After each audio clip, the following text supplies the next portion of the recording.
Hello guys, this is Alex here from Bodyfit Physiotherapy in the Growing Younger team. Now, a few of my patients have asked me over the years, which cooking oil is the healthiest? Which one should I use? There's so much conflicting information out there. Some people say olive oil, some people say sunflower oil, some people say flaxseed oil.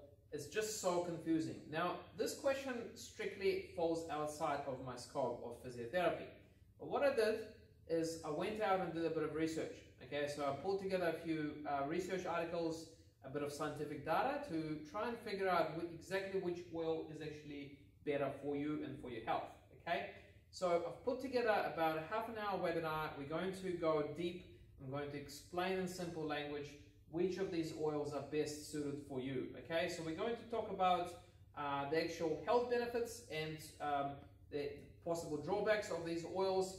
We're going to discuss the price effectiveness as well, because some of these oils are cheaper and some of them are very expensive.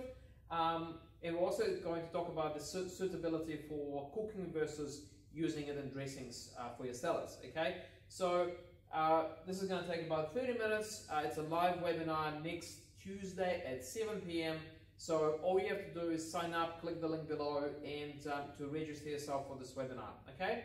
So all the best for now. I'll talk to you during the webinar.